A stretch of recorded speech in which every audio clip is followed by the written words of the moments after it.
Good morning. Gyanodaya classes में आप सभी भविष्य के भविष्य और भविष्य के उज्जवल नागरिक और भविष्य के युवा बनने के लिए, देश का भविष्य बनने वाले विद्यार्थियों का स्वागत करता हूं मैं। आइए चलते हैं हम लोग।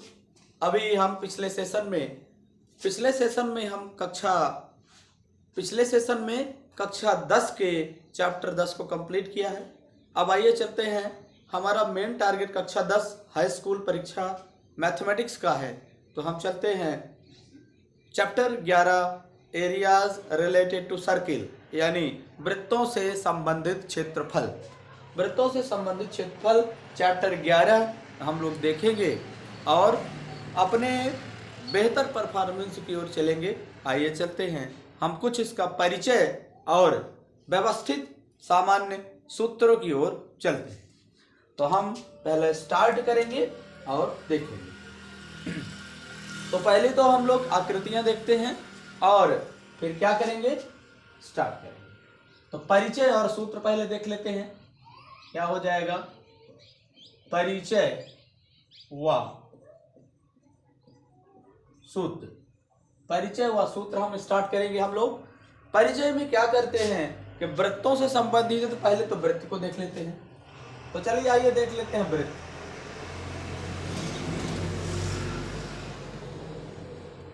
ये क्या है, हमारा वृत्त है।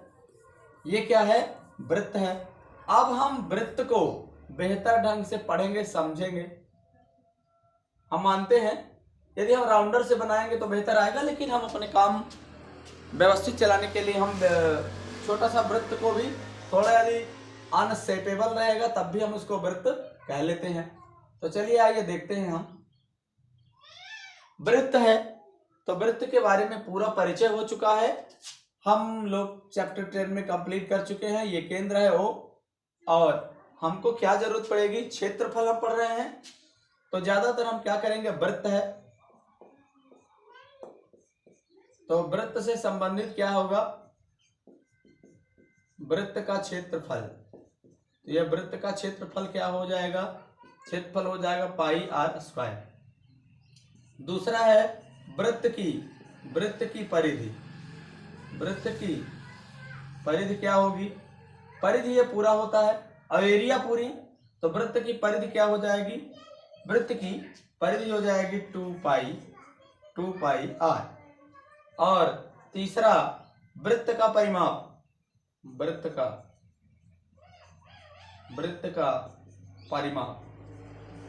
परिमाप होगा 2 पाई प्लस 2 आर। तो क्या हो जाएगा, 2 पाई प्लस 2 आर होगा। वृत्त का परिमाप हमारे पास हो जाएगा 2 पाई प्लस 2 आर हो जाएगा। आगे हम देखते हैं, हम बेहतर ढंग से हम लोग करेंगे और क्या आगे चलेंगे। तो आइए देखते हैं क्या हो जाएगा, वृत्त का परिमाप और वृत्त की परिधि। तो क्या हो जाएगा, वृत्त की परिधि क्या हो जाएगा, वृत्त की परिधि हो जाएगा कितना, यहाँ पे होता है वृत्त का 2r और पाई आर होता है, सॉरी। तो ये हम लोग करेंगे पाई आर, यदि कॉमन लेते हैं, r कॉमन लेते हैं तो पाई प्लस 2 हमारे पास हो जाएगा। तो ये वृत्त का परिमाप हो गया। अब व्यास और त्रिज्या का हमने फार्मूला पिछले सेशन में लिखा दिया था, फिर भी लिखा रहे हैं। तो वृत्त का व्यास क्या हो जाएगा, वृत्त का व्यास होगा 2 गुणे त्रिज्या हो जाएगा।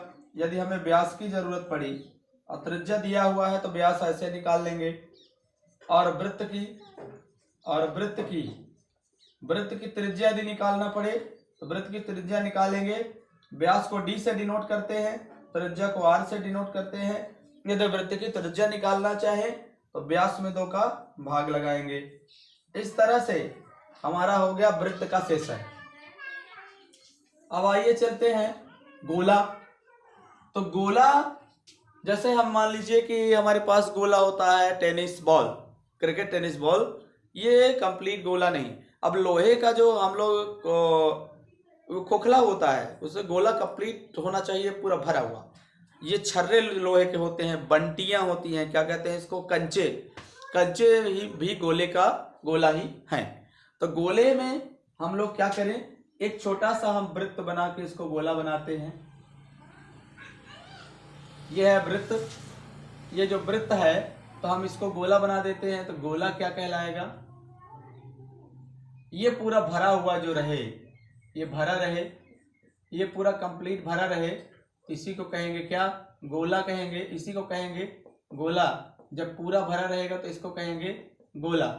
और यही हो जाएगा, गोला हो जाएगा स्फेयर। वृत्त को कहेंगे सर्किल, सर्किल कहेंगे।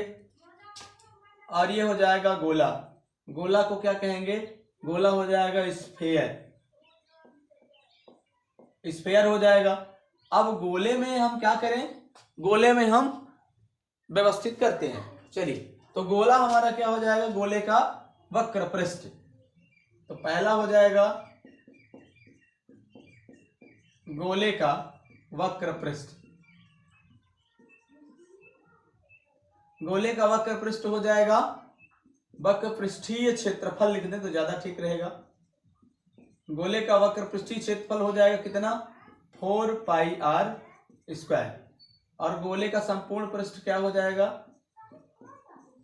गोले का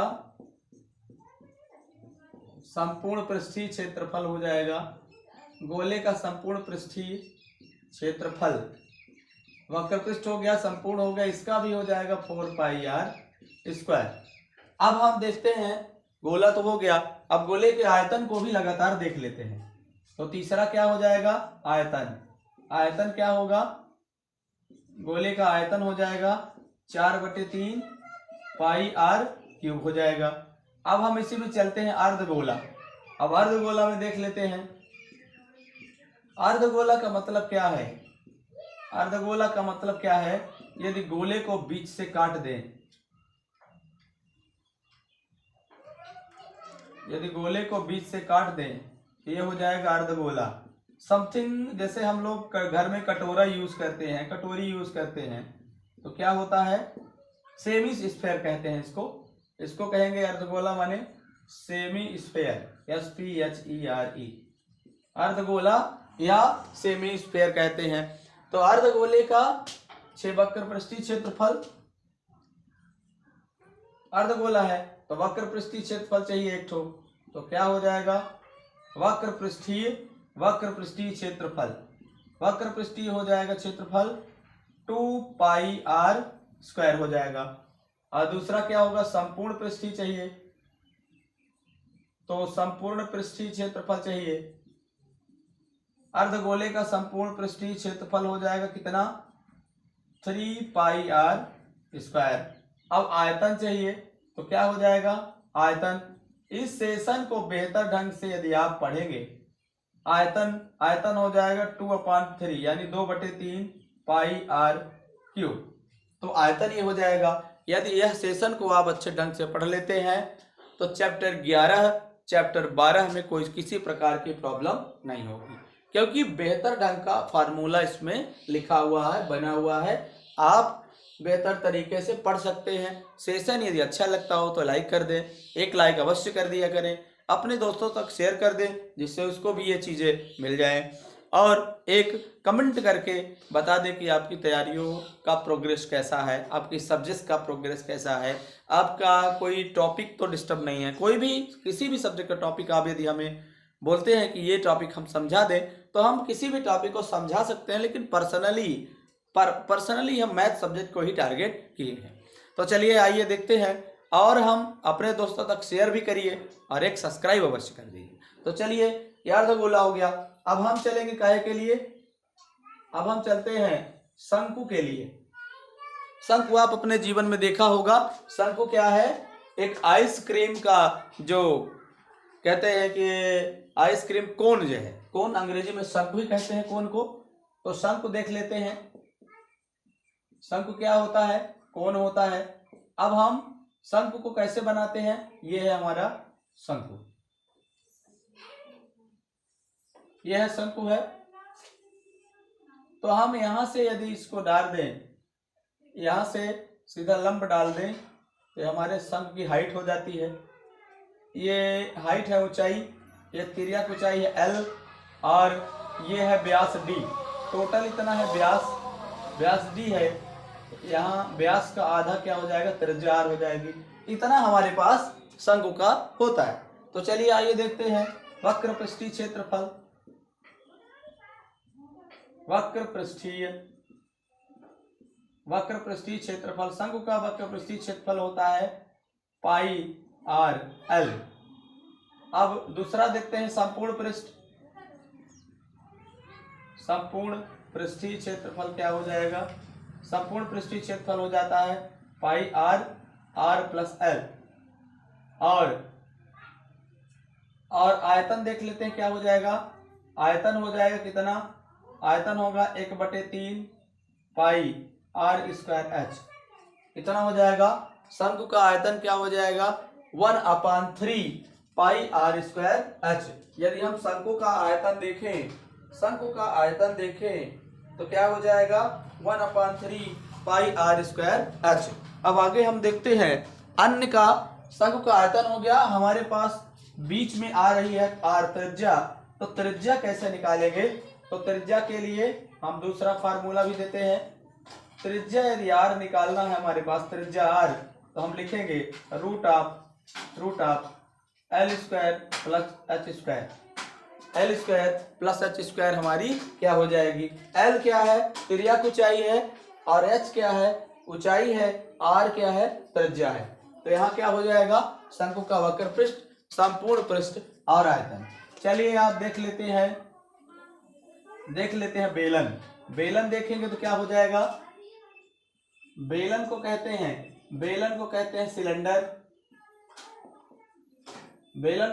सिलेंडर। और सिलेंडर हम देख लेते हैं क्या हो जाएगा। सिलेंडर हमारा, आप अपने जीवन में देखे होंगे, गिलास यदि बराबर रेडियस की है, बराबर डायमीटर की है, बराबर व्यास की है, ऊपर से नीचे तक व्यास उसका बराबर हो, तो वो बेलन कहलाएगा। यदि हमारा ये मार्कर है, मार्कर को यहाँ से निकाल दे और ये होल कर दे, तो ये हमारा सिलेंडर है। और पंप की पाइप होती है, पाइप के छोटे मतलब हम अपने अनुसार काट ले, पाइप सीधी रहे तो वो भी सिलेंडर है। और सिलेंडर का जो ऊपर का होता है पकड़ने वाला, नीचे की पेंदी होती है, ऊपर बॉटम और नीचे वेस्ट को हम निकाल दें तो क्या कहलाएगा, सिलेंडर कहलाएगा। तब सिलेंडर हम देख लेते हैं। चलिए, ये है हमारा सिलेंडर का बॉटम और निचला हिस्सा दोनों बराबर हो तो ये हो जाएगा कितना, ये यहाँ से यहाँ हो जाएगा व्यास। और यदि मान लीजिए हम लंब डालते हैं तो क्या हो जाएगा, ये व्यास है, इतनी हमारी दूरी यदि d है तो यहाँ हो जाएगा r, रेडियस हो जाएगा इतना r हो जाएगा, इतना पूरा d है। और हमारे पास ये हाइट है h, ऊंचाई है h है। तो इतना हम देख लेते हैं। तो बेलन का वक्र पृष्ठ देखेंगे, पहला क्या होता है, बेलन का वक्र पृष्ठ। तो वक्र पृष्ठ निकालेंगे, बेलन का वक्र पृष्ठ हो जाएगा, सॉरी थोड़ा सा लाइन तिरछी हो गई है तो मिटा लेते हैं उसको। बेलन का वक्र पृष्ठ यदि निकालेंगे, बेलन का यदि वक्र पृष्ठ निकालते हैं तो वक्र पृष्ठ क्या हो जाएगा, पहला हो जाएगा वक्र पृष्ठ, बेलन का वक्र पृष्ठ हो जाएगा। बेलन का वक्र पृष्ठ आप बताएं, 1 सेकंड और आप ले लें। बेलन का वक्र पृष्ठ हो जाएगा, कितना, बेलन का टोटल वक्र पृष्ठ हो जाएगा 2 पाई आर एच हो जाएगा। बेलन का वक्र पृष्ठ क्या हो जाएगा, 2 पाई आर एच हो जाएगा। और अब हम देखते हैं संपूर्ण पृष्ठ। तो संपूर्ण पृष्ठ हो जाएगा कितना, बेलन का संपूर्ण पृष्ठ हो जाएगा 2 पाई आर प्लस एच हो जाएगा। और क्या हो जाएगा, 2 पाई आर प्लस एच हो जाएगा। संपूर्ण पृष्ठ क्या हो जाएगा, आर प्लस एच हो जाएगा, 2 पाई आर प्लस एच हो जाएगा। अब आयतन देख लेते हैं, बेलन का आयतन देख लेते हैं। तीसरा नंबर है आयतन।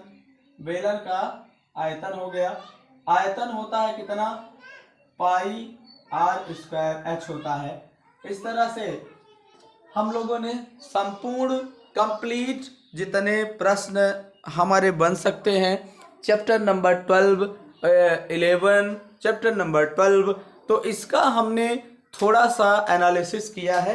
यह एनालिसिस आपके क्लास के लिए पर्याप्त है, बेहतर है। थोड़ा सा वृत्त में देख लेते हैं। वृत्त में टोटल त्रिज्या आर होती है, त्रिज्या कहलाती है। वृत्त में टोटल ये क्या कहलाती है? त्रिज्या कहलाती है। वृत्त में टोटल ये त्रिज्या कहलाती है, ये हो जाएगा। और ये केंद्र से होकर यदि चला जाए, हम दूसरा व्यास बना देते हैं, केंद्र से होकर चला जाए तो ये पूरा क्या कहलाएगा? पूरा कहलाता है व्यास। वृत्त ये केंद्र से होकर चला जाए तो व्यास कहलाता है। इतनी जरूरत हमारी पड़ेगी।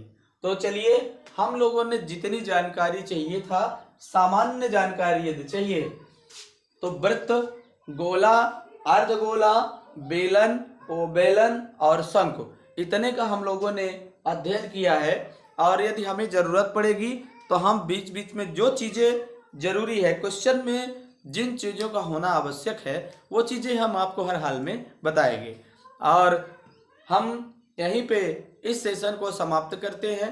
चलिए, ये परिचय और सूत्र था जिसमें हम चैप्टर 11 चैप्टर 12 का विशेष सामान्य सूत्र और परिचय दिया है।